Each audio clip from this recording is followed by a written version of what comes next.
Hi guys, this is Miss Leslie from the Paul Sawyer Public Library. Thanks so much for joining me today. And this week's craft is recycled plastic flowers. So you can make your own flowers that will last all year long that you can keep or give as a gift. And like I tell you guys, every time we craft or bake, all the materials, all the directions will be posted with this video on Facebook, so no worries. So what do we need for our recycled plastic flowers? We need clear plastic cups, a pair of scissors, and some permanent markers.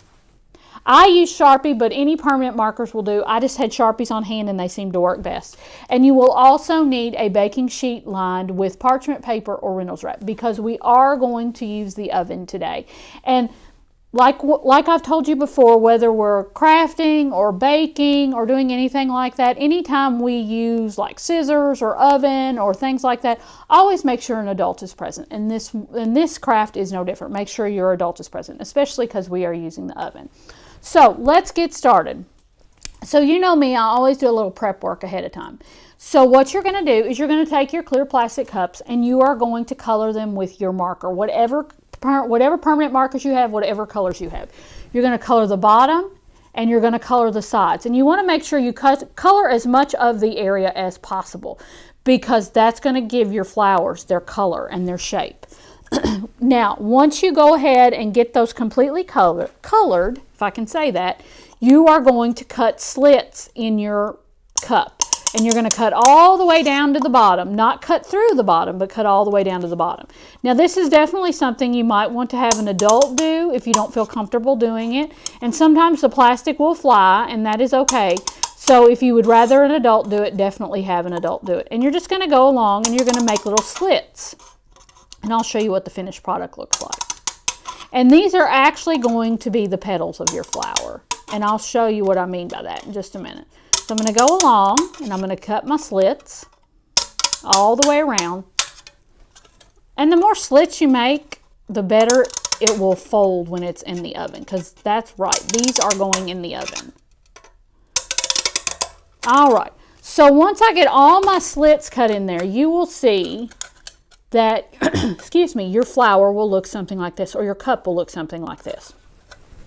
Once you get your cups done, colored, and the slits cut, you will put them on a lined baking sheet, either with Reynolds wrap or parchment paper, and you will put them where the open part is on top and not on the bottom because you want the part where you drink out of to be on top because that's where your petals are going to be formed. And you're going to put those in a 350-degree oven.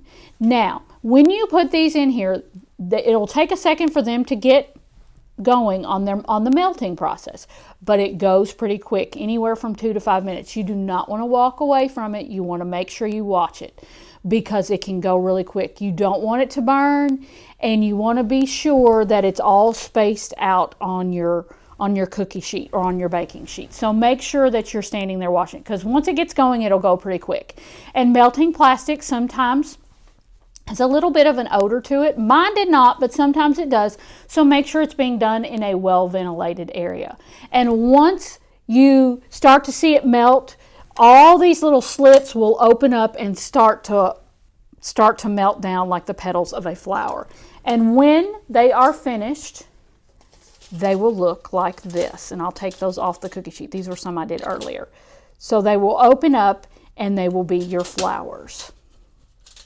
And you can see the little flecks of glitter running through there. You can see all the different colors. You can do some clear ones if you want to, but I just like the different color. And in the end, you will have some really cool recycled plastic flowers. Now, if you have some wired stems that you want to glue on the back of there or pipe cleaners, that's what I did for mine. I glued those on the back and I made my own little bouquet of plastic flowers. And that's all there is to it.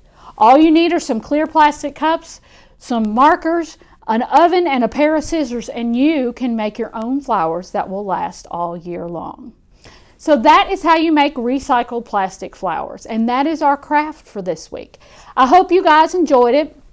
And like I told you, All this will be posted online with the video on Facebook, so just be mindful of that. And anytime you craft or bake, we love it when you share with us. So please share those photographs with us. So thanks so much for joining me today, and I hope you enjoyed your recycled plastic flowers. Have a great week. Thanks so much.